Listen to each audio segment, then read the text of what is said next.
Za chwilę wysłuchasz wersję audio najnowszego tekstu z naszego portalu.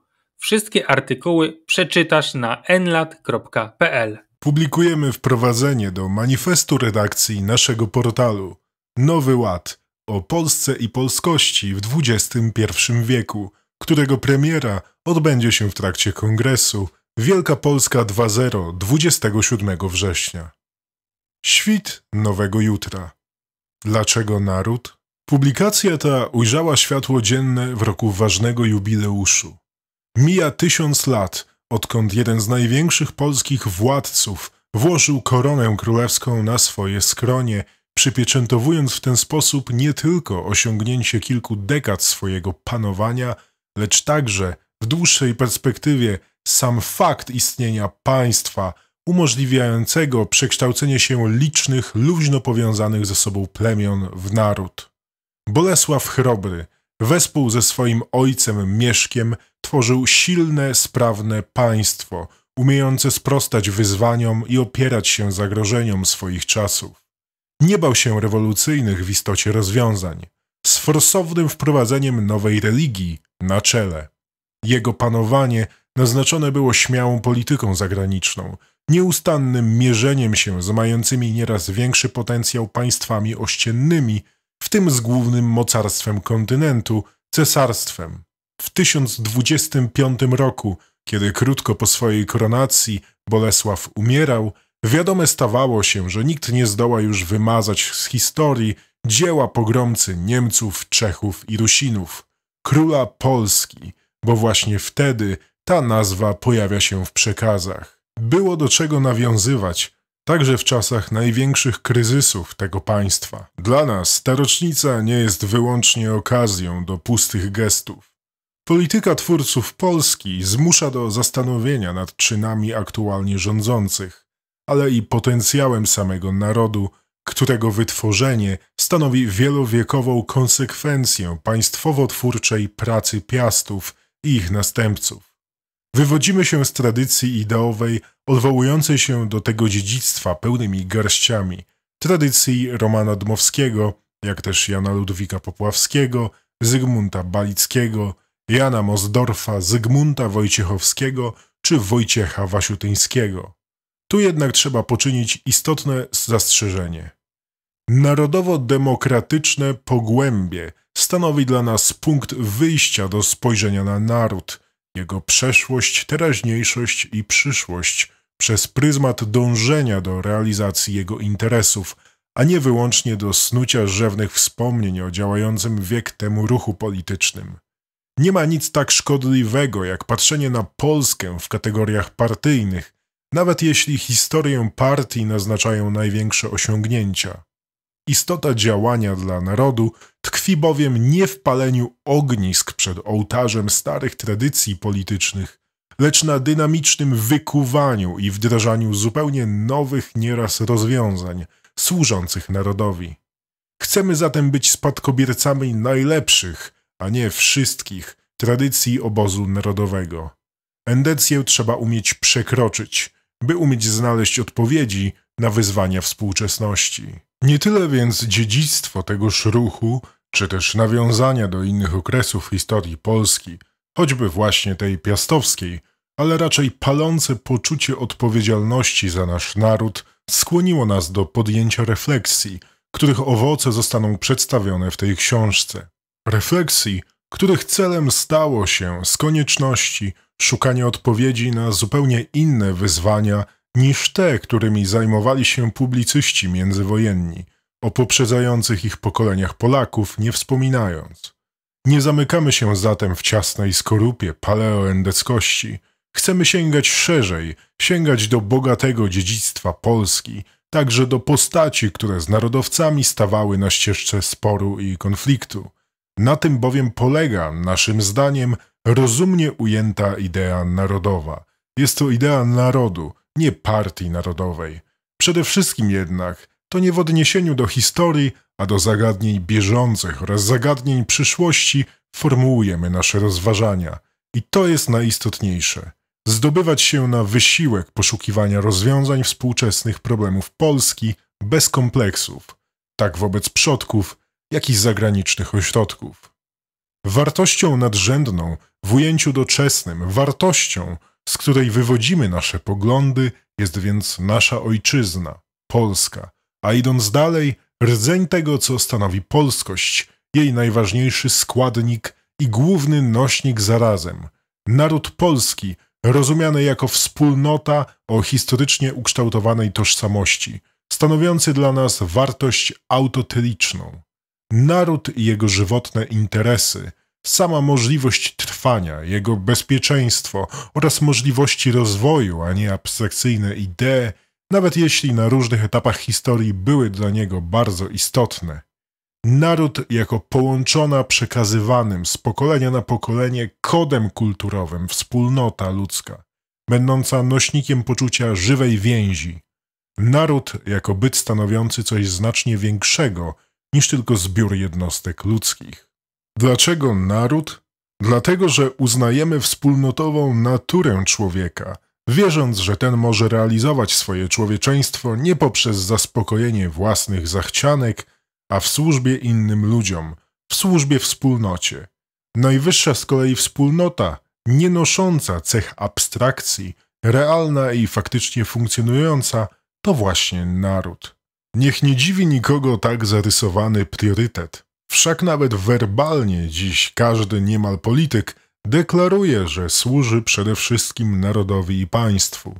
Na boku zostawmy w tym miejscu przebrzmiały obecnie spór naród-państwo. Dojrzała idea narodowa jest również ideą państwową i do tego faktu w dalszych rozdziałach się odniesiemy. Dawne konflikty pomiędzy historycznymi tradycjami są dziś w dużej mierze nieaktualne. Jak mniemamy, nie trzeba nawet czuć istotnego sentymentu do tradycji ruchu narodowego, by podzielać punkt widzenia wyłożony w tej książce. 5 lat istnienia portalu Nowy Ład, jak też ponad 17 lat, jakie minęły od powstania pisma Polityka Narodowa, to okres, który zdążył nas przyzwyczaić do różnorodności punktów widzenia, wymagającej daleko nieraz posuniętego rewizjonizmu. Jest to zarazem okres, który owocuje pewnym dorobkiem na polu idei, którym chcemy się czytelnikowi pochwalić, scharakteryzować pozycje ideowe, na których stoi krąg redakcji Nowego Ładu. Chcemy więc w niniejszej publikacji przybliżyć Wam to, kim jesteśmy, w co wierzymy, jakimi zasadami się kierujemy, wreszcie o co walczymy.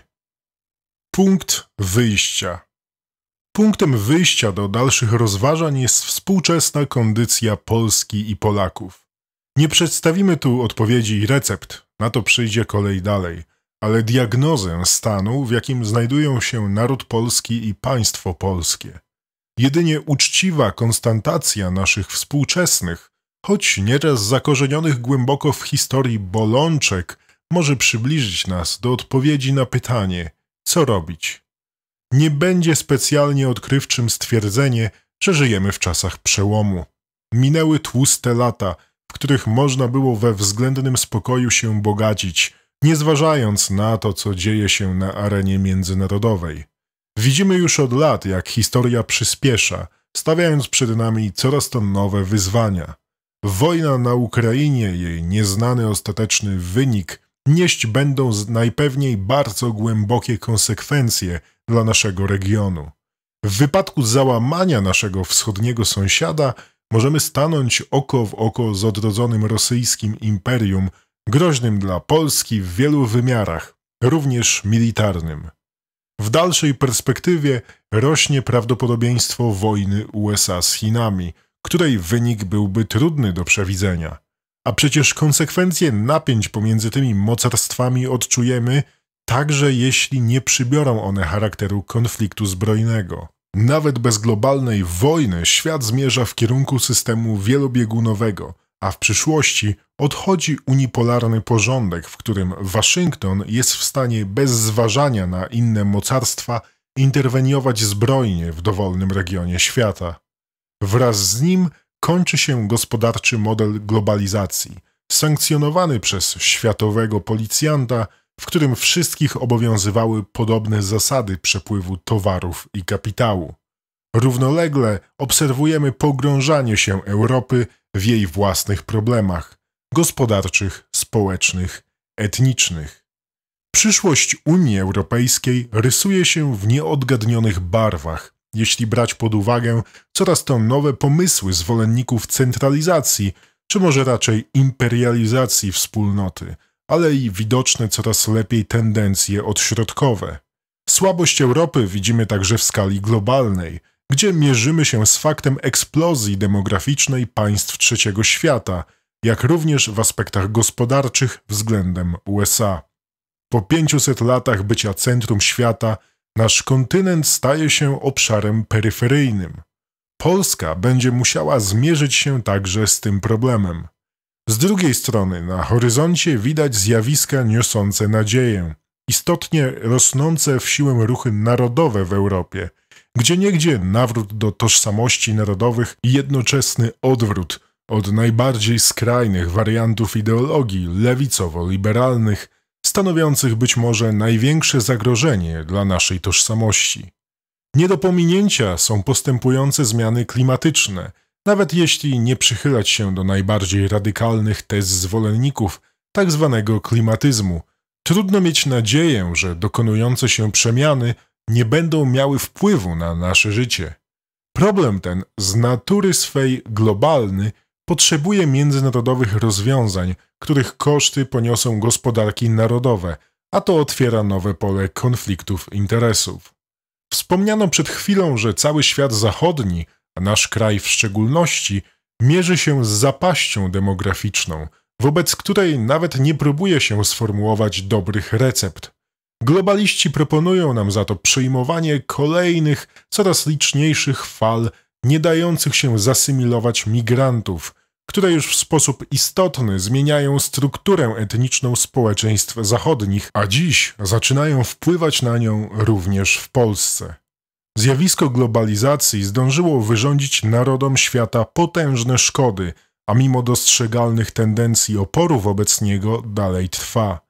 Obserwujemy postępujący w Europie rozpad więzi społecznych, a w samym narodzie polskim wręcz pogłębianie się dotychczasowych wad narodowych, tak destrukcyjnych dla naszego życia w przeszłości.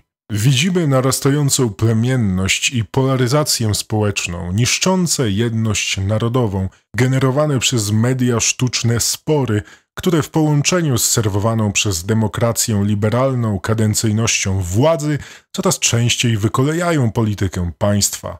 Sprawiają, że realizacja nawet tych nielicznych dobrych pomysłów, które narodzą się w umysłach polskich elit, staje pod znakiem zapytania. Mimo jaskółek europejskiego odrodzenia narodowego, postmodernistyczne, kosmopolityczne, wyprane z tożsamości narodowych elity są coraz radykalniejsze w walce z ludami kontynentu, ich tradycją, a nawet coraz częściej z dokonaniami nauki, kwestionując prawidła biologii, negując nawet tak podstawowe pojęcia jak płeć. Żyjemy wreszcie w momencie kryzysu autorytetu Kościoła i coraz głębszej laicyzacji toczącej nasz naród. Polska młodzież odchodzi od religii w rekordowym tempie.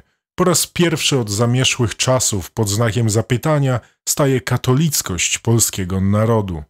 Jesteśmy dziś państwem średniej wielkości, mającym swój potencjał, ale grającym często poniżej jego rangi. Uniemożliwia nam to zarówno marnej jakości klasa polityczna, jak i nieumiejętność sensownego zdefiniowania naszych interesów, tak by sposób ich formułowania z jednej strony wychodził naprzeciw oczekiwaniom ambitnego, blisko 40-milionowego narodu, a z drugiej nie stanowił przejawu uderzania w tony zupełnie nierealistyczne, niepoparte praktyką. W ciągu ostatnich 35 lat nasza gospodarka odniosła sukces, co jednak nie przekłada się w istotnym stopniu na pozycję międzynarodową Polski. Śmiałe projekty infrastrukturalne, które mogłyby temu sprzyjać, są u nas głównie obiektem politycznej przepychanki, utrącanym nieraz ku uciesze partyjnych plemion. Zjawiskom tym ułatwia zadanie zbudowany na zachodnich wzorcach system demokracji liberalnej, objawiający się dominacją stojącego na straży indywidualistycznie ujętej wolności parlamentu. I nikt nawet nie zadaje sobie pytania, Dlaczego coś, co już nas kilkukrotnie w historii pogrążyło, ma dziś stanowić optymalną drogę rozwoju? Istotna część narodu w ogóle zdaje się już dziś myśleć kategoriami raczej europejskimi, prawoczłowieczymi, zachodnimi niż polskimi. Z kolei ta druga, patriotyczna, też ma nieraz istotny problem z myśleniem o Polsce jako o podmiocie dziejów, a nie wiecznym popychadle dla mocarstw. Jak pisał przed ponad wiekiem Stanisław Brzozowski, psychika polska myśli o sobie nie jako o biologicznej sile mającej wznieść, wybudować swój świat, lecz jako o czymś, co ma się stać mocą własnego wzruszeniowego promieniowania. Jeśli coś się od tego czasu zmieniło, to na gorsze. Dlaczego tak się dzieje? Nasze perspektywy.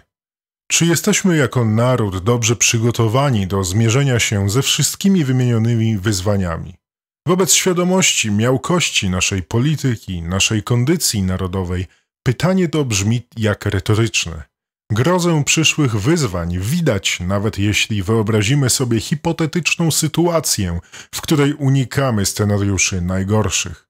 Dla przykładu, załóżmy, że zamiast totalnego rozkładu tożsamości narodowej, wskutek rosnącego oporu społeczeństw wobec imigracji i ataku na wartości tradycyjne, nastąpi ogarniające ogół państw kontynentu narodowe odrodzenie. Załóżmy, że nie będzie wielkoskalowej wojny z Rosją. Może ta straci na sile i sytuacja wróci do stanu względnego bezpieczeństwa. W polityce wewnętrznej z kolei, zamiast narastającej polaryzacji, można sobie teoretycznie wyobrazić rozładowanie konfliktów społecznych i powrót do względnej harmonii. Jest to wszystko jednak liczenie nie na własne siły, a na zrządzenie losu. Tym bardziej, że bez aktywnych działań państwa i głębokiego zrozumienia narodu dla tych działań trudno sobie jednak wyobrazić zaradzenie problemom takim jak zapaść demograficzna czy fala imigracji.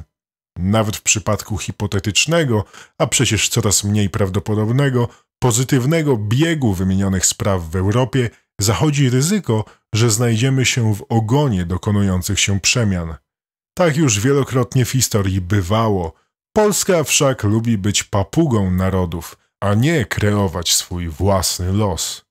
Jak więc się przygotować?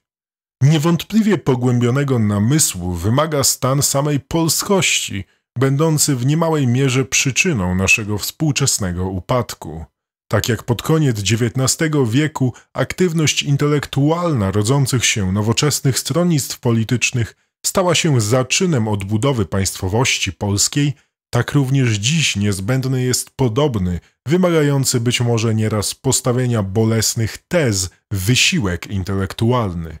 Jedynie zrozumienie przyczyn obecnego kryzysu polskości, czyniącego nierealnym wyjście naprzeciw wyzwaniom nadchodzącej epoki, może dać asumpt do zmian, do odbudowy jedności narodowej i wiary w możliwości Polski, do budowy nowoczesnego, ale i czerpiącego siły z wieków dziedzictwa państwa polskiego. Należy zatem bardziej szczegółowo rozważyć, co nam we współczesnej polskości ciąży, a posłuży do tego postawienie poniższych tez. Polski uniwersalizm. Polskość od wieków charakteryzuje ciążenie ku uniwersalizmowi, silniejsze niż wśród innych narodów. Jesteśmy zbyt mało zakorzenieni we własnej kulturze, także tej ludowej. Na obczyźnie szybko się asymilujemy. W kraju nieustannie imponują nam obce wzorce. Trudno nie widzieć przejawu naszych narodowych kompleksów w tym, że Polak, także ten prawicowy, uważający się za patriotę, jest przeważnie w niebo wzięty, gdy tylko usłyszy, że ktoś z zagranicy go pochwali. Zbyt łatwo daliśmy sobie wmówić, że naszym narodowym celem jest wtopienie się we wspólnotę zachodnią. Dla jednego plemienia oznaczało to porzucenie narodowych aspiracji, niemalże kapitulację z uznania suwerenności i odrębności narodowej za wartość. Ale i w drugim plemieniu widać skrzywione podejście do sprawy, niechęć do uznania, że polskość jest wartością samą w sobie, że sam fakt, iż jesteśmy Polakami, powinien definiować nasze interesy i wartości, a nie to, że jako Polska stanowimy nośnik jakichś wykoncypownych wartości, przedmurze Zachodu bądź ojczyznę wolności na wzór Stanów Zjednoczonych. Jakże łatwo jesteśmy skłonni uwierzyć, że rdzeń polskości zbudowany jest wokół uniwersalnych pojęć, takich jak wolność, a jakże często umyka nam to, że realna polskość istniała, istnieje i istnieć będzie, nawet jeśli te pojęcia ulegną przekształceniu bądź zanikną. Ileż razy z tego błędu wynikało już utożsamienie polskiego interesu ze sprawą innych ludów. Tak jak niegdyś, za często myślimy o zbawianiu świata, zbyt rzadko o samej Polsce. Jesteśmy więc jako naród etnosem niedostatecznie zakorzenionym we własnej tożsamości. Nie wydaje się przypadkowa nieumiejętność zidentyfikowania się znacznej części obywateli z ogółem narodu, dystansowanie się nowobogackich elit, nawet tych świeżej daty od ludu, a już w szczególności faktyczna separacja zdegenerowanej liberalnej pseudointeligencji od mas, z których ona często wyrasta. Niedostateczne umocowanie pojęcia narodu w kategoriach etnokulturowych i zbytni nacisk na pojęcia wyabstrahowane z wątków miejscowych. To widać na każdym kroku. Polska anarchia. Nie mniej istotnym problemem jest wrodzona anarchiczność Polaków. To przez nadmiar, a nie niedobór wolności, który to termin przy byle okazji każdy u nas odmienia przez wszystkie przypadki, tyleż razy upadliśmy na dno, tracąc państwowość, stając na krawędzi wynarodowienia. W tym kontekście wolnościowa egzaltacja historycznym polskim ustrojem jawi się jako tendencja samobójcza. Jest nawet gorzej. Jakże doskonale, jakże wcześnie z polskim charakterystycznym narodowym zgrało się liberalne, oparte na indywidualizmie ujęcie wolności. To klasyczne, stanowiące nacisk na odpowiedzialność i obowiązek wobec wspólnoty jest w dyskursie niemal nieobecne.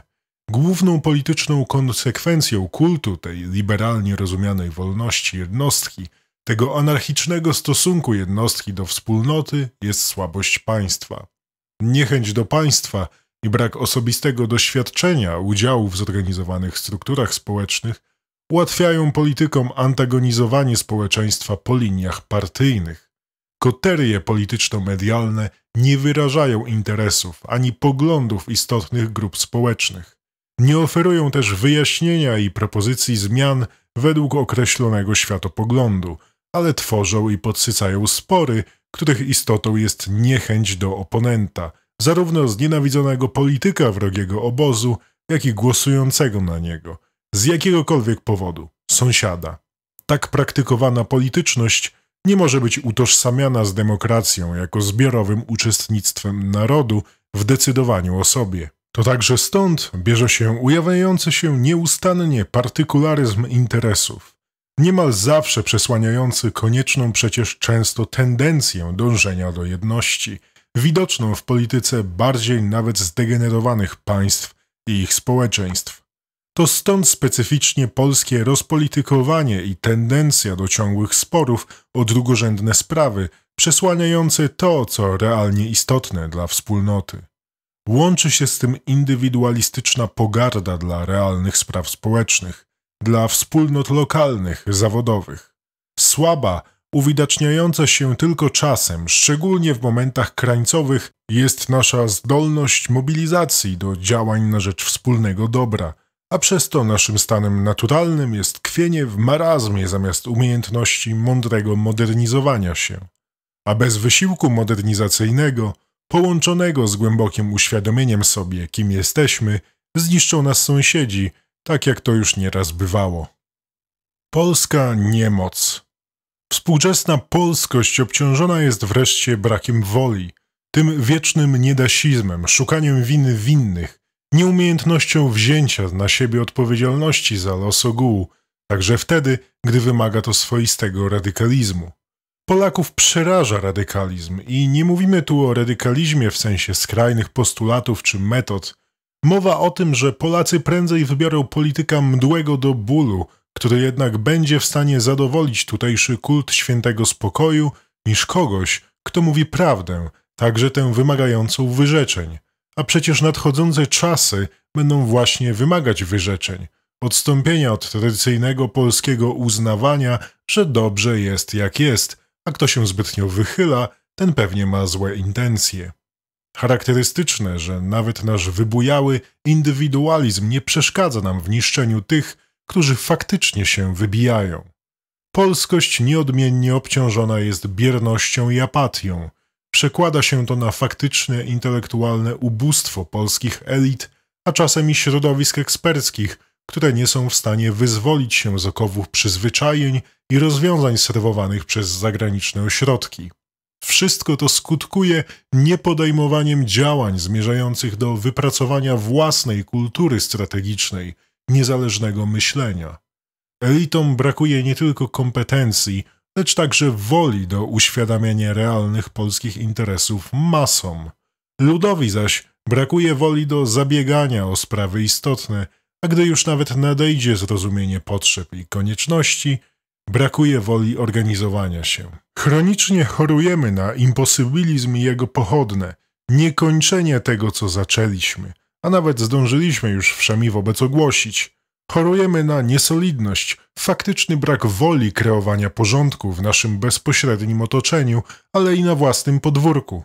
Godzimy się ze swoim marnym losem, z marnością naszych elit, z marną pozycją na arenie międzynarodowej, mimo że przeważnie mamy świadomość, iż Polska dysponuje potencjałem, by pewną rolę odgrywać. Co robić? By przezwyciężyć obecny stan marazmu, potrzeba przewartościowania myślenia o Polsce, położenia nacisku na te wartości, których przyjęcie w narodzie polskim mogłoby dać mu możliwość realnego zmierzenia się ze wspomnianymi wyzwaniami, odwołania się do korzeni, ale nie tych, które dały zatrute owoce. Nie wyjdzie nic konstruktywnego z odwoływania się do wzorców ustrojowych, które pogrążyły pierwszą Rzeczpospolitą, osłabiały drugą, a w trzeciej też działają źle, utrwalając złą kondycję państwa polskiego. Nie wyjdzie nic dobrego z ekscytowania się wieloetnicznością Polski przedrozbiorowej, skoro wiemy doskonale, nie tylko z historii, ale i z realiów dzisiejszego świata, jakie problemy generuje współistnienie wielu narodów w jednym państwie. Wyciągajmy z tego wnioski, które nas wzmocnią, zamiast żyć iluzjami, które nas ciągną w dół. Temu mieliśmy intencję poświęcić niniejszą publikację. Trzeba więc odpowiedzieć na stojące przed naszą wspólnotą pytania. Co może zapewnić Polsce bezpieczeństwo oraz odpowiadającą jej aspiracjom pozycję międzynarodową? Do czego powinien odwołać się naród, by zachować swoją tożsamość, a więc odrębność od innych ludów? Jak w kontekście zachodnich doświadczeń z masową imigracją ustosunkować się wobec groźby powtórzenia ich u nas? Odpowiedzi na powyższe pytania służy ta praca. Padnie w niej wiele sformułowań trudnych. Nie zamierzamy się bowiem powstrzymywać od krytyki wad narodowych, w tym także tych szczególnie widocznych na polskiej prawicy. Uważamy jednak, że stanięcie w prawdzie jest niezbędne, by odnaleźć drogę dla naszego kraju. Zachęcamy Państwa serdecznie do polubienia i skomentowania tego nagrania, czym pomogą nam Państwo w docieraniu do nowych odbiorców. Prosimy również o zasubskrybowanie naszego kanału, aby nie przegapić kolejnych interesujących nagrań. Prosimy również o rozważenie wsparcia finansowego dla naszej działalności. To dzięki Państwa zaangażowaniu, w tym przede wszystkim cyklicznemu wsparciu finansowemu, możemy kontynuować naszą działalność i stale się rozwijać. Wspierać nas Państwo mogą za pośrednictwem serwisu Patronite pod adresem patronite.pl/Nowy Lat, a wszelkie szczegóły odnośnie tej, a także innych możliwych form wsparcia znajdą Państwo w opisie tego nagrania.